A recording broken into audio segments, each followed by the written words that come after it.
Hello everyone. Today we are going to solve a problem from chapter 4, which is example 4.6, okay, from NCERT.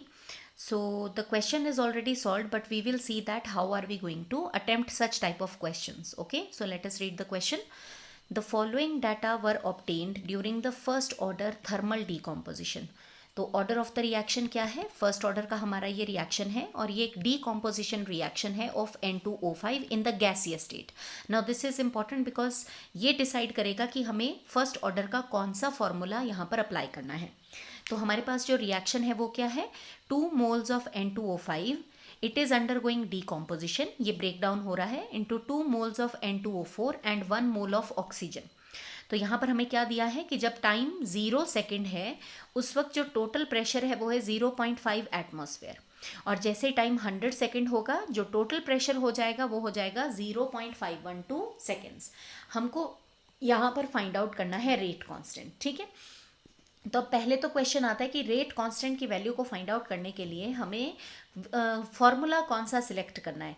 तो अगर आप यहाँ पर question को clearly देखें तो हमको कहीं पर भी यहाँ पर रेट ऑफ द रिएक्शन नहीं दिया हुआ है, मतलब ये रेट एक्सप्रेशन से तो हम फाइंड आउट नहीं कर सकते हैं.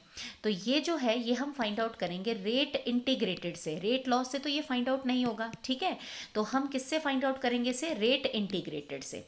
दूसरी जो चीज़ हमको ध्यान रखनी है कि जो हमारा रिएक्टेंट है और जो दोनों प्रोडक्ट हैं वो गैसीय स्टेट में है, मतलब यहाँ पर मोलर कंसंट्रेशन की बात नहीं होगी, यहाँ पर बात होगी प्रेशर की. क्योंकि हम सबको पता है कि जो कंसंट्रेशन होता है that is directly proportional to the partial pressure of that particular component. अगर किसी भी कंपोनेंट का कंसंट्रेशन इंक्रीज होता है तो उसका पार्शियल प्रेशर भी इंक्रीज होगा. अगर किसी भी कंपोनेंट का कंसंट्रेशन डिक्रीज होगा विद टाइम तो उसका पार्शियल प्रेशर भी क्या होगा? डिक्रीज होगा. ठीक है, so let us all solve it, but not like NCERT, हम अपने तरीके से इसे सॉल्व करते हैं. Okay, so let us all start. तो सबसे पहले हम लिख लेते हैं कि हमारे पास रिएक्शन क्या दी हुई है.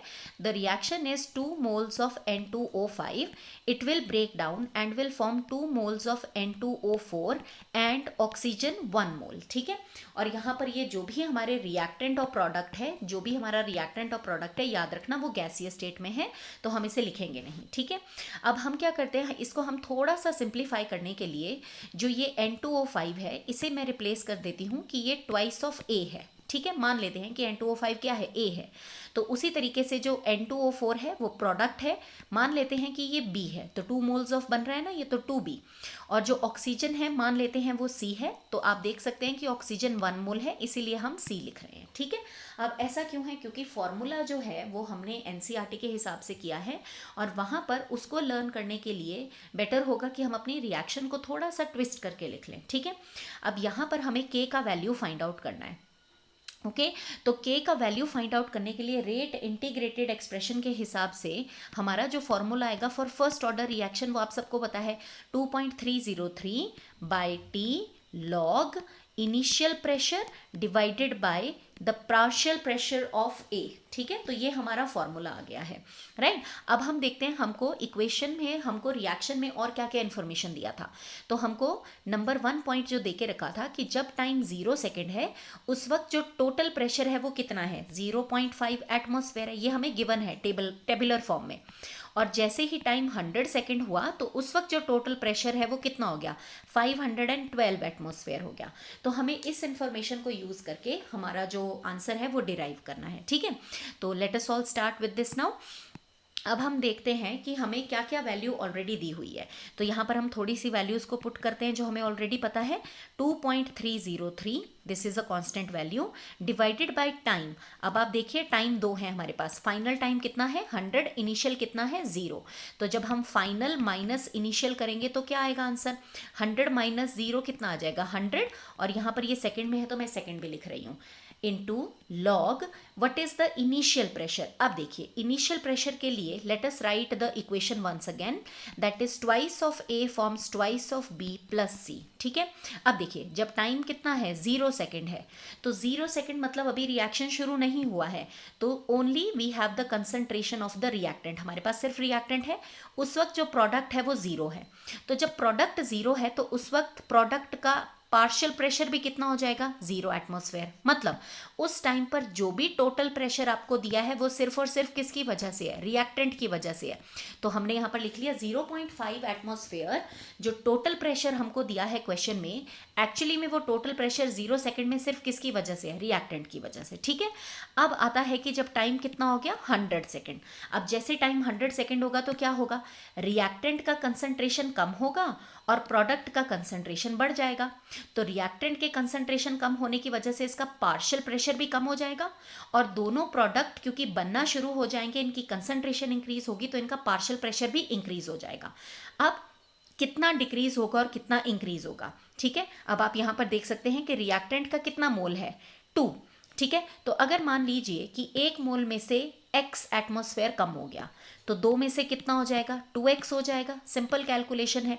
तो मतलब इतना प्रेशर जो है 100 सेकेंड में रिएक्टेंट का कम हो गया। ठीक है, अब आप यहां पर देखेंगे 2 मोल ऑफ ए ने कितना मोल ऑफ बी बनाया है, 2 मोल। तो अगर ए का 2x एटमॉस्फेयर प्रेशर कम हो रहा है तो बी का कितना बनेगा, इक्वल बनेगा ना, 2x बनेगा। ठीक है, जितना उसका कम हो रहा है उतना उसका बनेगा क्योंकि दोनों की स्टोक्योमेट्री सेम है। और अब आप देखिए यहां पर इसका 2 मोल ऑफ ए जो है वो रिएक्ट कर रहा है और वो कितना मोल ऑफ सी बना रहा है, 1 मोल।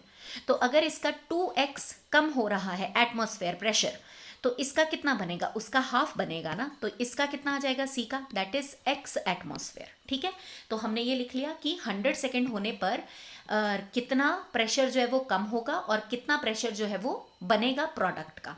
अब जब हमें ये क्लियर हो गया है, अब हम क्या लिख सकते हैं कि 100 सेकेंड जब हुए तो उस वक्त जो टोटल प्रेशर होगा वो किसके बराबर होगा, according to Dalton's law of partial pressure, the total pressure in a mixture is equal to the sum of the partial pressure of all the gases which are there, right, the non reacting gases। तो PA कितना है हमें दिया हुआ, 0.5 minus 2x। B का कितना है partial pressure, 2x, और C का कितना है x।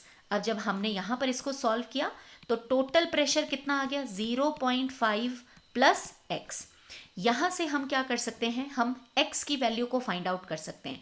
तो x किसके बराबर आ जाएगा, टोटल प्रेशर माइनस 0.5 आ गया ना इसके बराबर। ये टोटल प्रेशर माइनस 0.5, ये हमारे पास x का जो हमने वैल्यू है वो फाइंड आउट कर लिया है।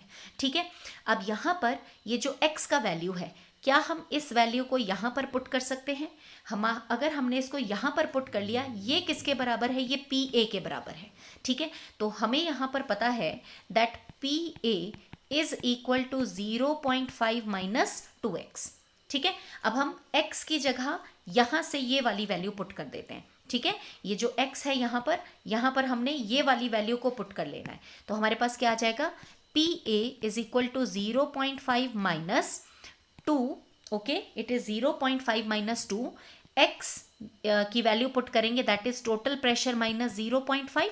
आप ब्रैकेट को ओपन करेंगे, क्या हो जाएगा, PA is equal to 0.5 minus twice of total pressure and minus minus becomes plus, that is 1, है ना, 2 इंटू 0.5 इज 1।